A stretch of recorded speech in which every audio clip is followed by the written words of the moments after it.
Capítulo 7. De los fundamentos de la religión judía, sin entrar en la etimología de la palabra religión. Acá dice dat. Dat significa en general religión. Es saber que Dios hace profetizar a los seres humanos. Y la profecía no reside excepto sobre una persona con muchísima sabiduría, fuerte en sus cualidades, y su inclinación no se fortalece sobre él en ninguna cosa en el mundo, sino que él se fortalece con su inteligencia sobre su inclinación siempre. Y es una persona con una capacidad intelectual amplia y muy adecuada. Una persona que está lleno de todas estas cualidades, pleno en su cuerpo, cuando entra al Pardés, al jardín, a la comprensión más mística y más profunda de la Torá, como fue explicado en los primeros capítulos, y se proyecta en estos asuntos tan grandes y lejanos, y tiene una capacidad intelectual adecuada para entender y captar estas cosas, y esta persona se santifica y anda y se separa de los caminos del resto de la gente en general, que andan en las oscuridades del tiempo, y esta persona anda y se estimula a sí mismo y le enseña a su alma, le enseña a sí mismo, por así decir, que no tiene que tener un pensamiento en absoluto, ni siquiera un pensamiento en cosas tontas, anuladas, beteilim, devarim beteilim, cosas que no sirven para nada, y tampoco en las vanidades del tiempo y sus maquinaciones, que la gente persigue, riquezas, persigue, ninguna de estas cosas le interesan, sino que su inteligencia está enfocada siempre arriba y unida bajo el trono celestial, por supuesto, para entender esas formas santas y puras, y observa la sabiduría de Dios completa. Dos puntos. Desde la primera forma hasta el centro de la tierra, y sabe de ella, del análisis de estas cosas, la grandeza de Dios, inmediatamente Ruach HaKodesh, inspiración divina, reside sobre él. Y en el momento en que reside sobre él esta inspiración divina, se mezcla su alma con la virtud de los ángeles que se llaman Ishim, como fue explicado en los primeros capítulos también, y se transforma en otra persona, y entiende con su capacidad intelectual que no es la persona como era antes, sino que se elevó por sobre la virtud del resto de los seres humanos, que son sabios también, como está escrito al respecto de Shaul, del rey Shaul. Y has de profetizar con ellos y te vas a transformar en otra persona, en el libro de Shmuel 1, el capítulo 10, el versículo 6. 2. Los profetas son niveles y niveles. Así como hay en la sabiduría un sabio que es más grande que su prójimo, de la misma manera en profecía hay un profeta que es más grande que su prójimo.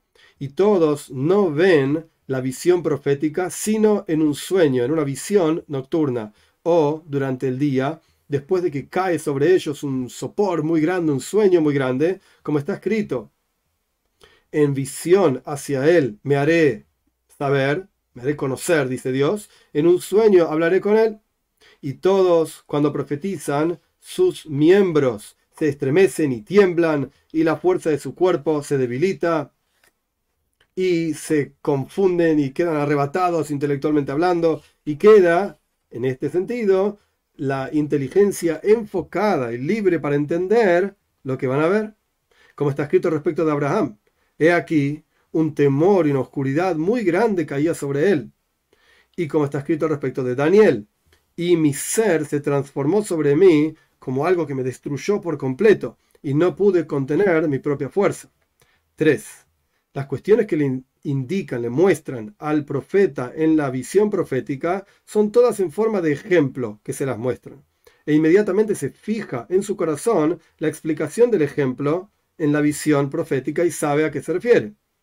Como, por ejemplo, la escalera que vio Jacob, nuestro patriarca, y los ángeles que subían y bajaban, y este era un ejemplo de los reinados y la servidumbre del pueblo de Israel en los diferentes reinados a lo largo de la historia.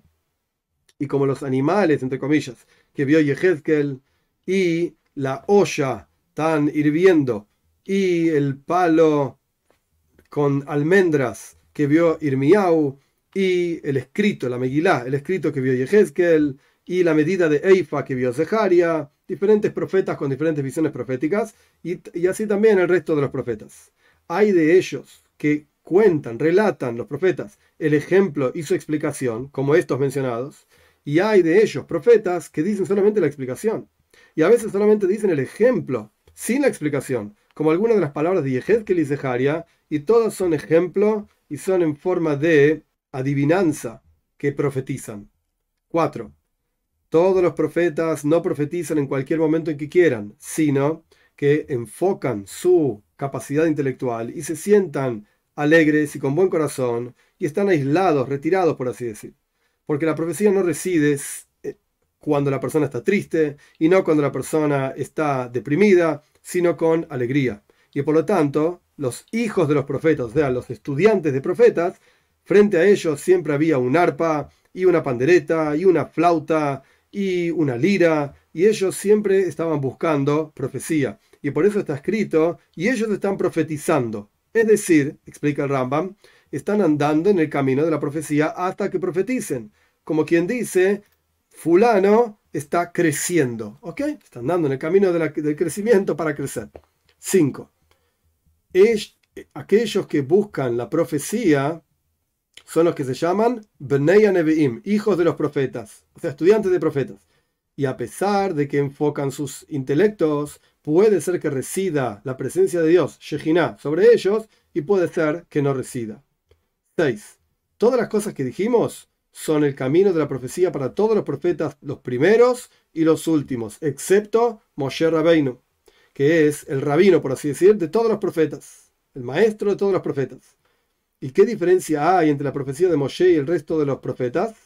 Que todo lo que los profetas ven, lo ven en un sueño o en una visión. Y Moshe profetizaba y él estaba despierto y parado, como está escrito. Y cuando venía Moshe a la tienda del encuentro, para hablar con él, se escuchaba la voz de Dios que hablaba con Moshe. Y todos los profetas profetizan a través de un ángel, y por lo tanto ven lo que ellos ven en forma de ejemplo y adivinanza. Moshe Rabbeinu no profetizaba a través de un ángel, como está escrito, boca a boca hablaré con él. Y está escrito, y habló Dios con Moshe cara a cara. Y está escrito, y la imagen de Dios observará. Es decir, explica el Rambam, que esto no es un ejemplo, sino que veía Moshe la cosa en forma clara, sin ningún tipo de adivinanza y sin ningún tipo de ejemplo.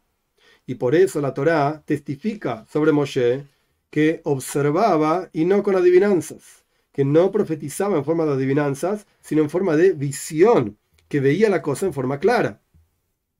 Todos los profetas temían y se confundían y se, por así decir, derretían mientras profetizaban, y Moshe no era así.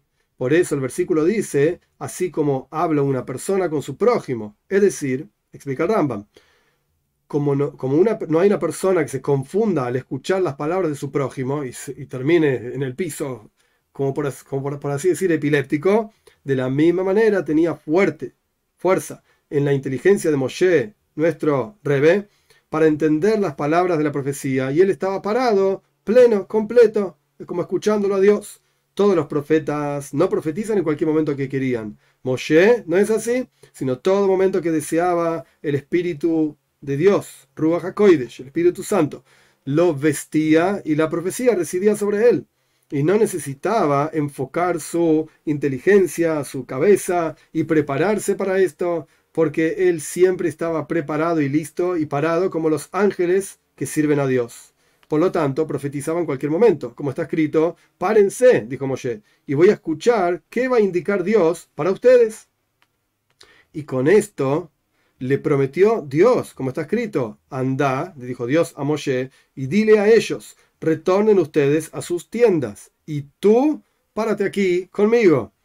He aquí aprendiste, dice el Rambam, que todos los profetas, cuando la profecía se retiraba de ellos, retornaban a sus tiendas, que es las necesidades de su cuerpo, todos como el resto de las personas, y por lo tanto no se separaban de sus esposas. Y Moshe Rabbeinu no volvió a su tienda primera, dice, es decir, con Zipora, etcétera, con su esposa. Por lo tanto, se separó de su esposa por siempre y de todo lo que es parecido a las necesidades mundanas, etcétera. Y unió su inteligencia con la roca de los mundos, o sea, con Dios, y no se retiró de él esta gloria por siempre. Y brillaba la piel del rostro de Moshe y fue santificado como los ángeles. 7. El profeta puede ser que su profecía sea para él solamente, para ampliar su corazón y para agregar inteligencia, hasta que conozca aquello que no sabía de aquellas cosas tan grandes. Dios le dio una profecía para que él sepa algo nuevo. Y puede ser que sea enviado a un pueblo de los pueblos de la tierra, o a las personas de una ciudad o de un reinado, para hacerlos entender y para hacerlos saber qué tienen que hacer, o para evitar acciones malas que tienen en sus manos, para que dejen de hacer las cosas malas que hacían. Y cuando se lo envía, se le da una señal, una maravilla, para que sepa ese pueblo que Dios lo envió realmente. Y no todo aquel que hace una prueba o una maravilla le creemos que es un profeta. No es así. Sino una persona que nosotros conocemos del principio, que es una persona adecuada y apropiada para la profecía, con su sabiduría, con sus acciones, que se elevó, por así decir, con esas acciones, y con esos conocimientos y sabiduría, por sobre todas las personas de su época, y andaba en los caminos de la profecía con su santidad y con su separación del mundo, por así decir. Y después vino e hizo una señal, un milagro, y dijo que Dios lo envió. Es una mitzvah, es un precepto positivo escuchar a él, como está escrito, a él escucharán. Y puede ser que haga una señal y una maravilla y no sea un profeta, y que esta señal tenga cosas adentro, por así decir, sea algo falso. Y aún así es una mitzvah, es un precepto escucharlo a él, por cuanto es una persona grande e importante, como dijimos anteriormente. El primer paso es que sabemos que es una persona sabia, es una persona importante, etc. Y de repente vino y hizo una maravilla y no estamos seguros si es profeta o no. Es una mitzvah escucharlo, dice el Rambam, y por cuanto es una persona grande, sabia y apropiado para la profecía.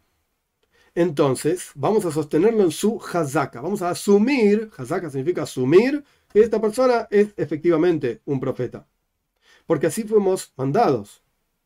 Así como fuimos mandados a determinar, legislar un juicio de acuerdo a dos testigos ksherim, es decir, adecuados, que cumplan los preceptos, etc.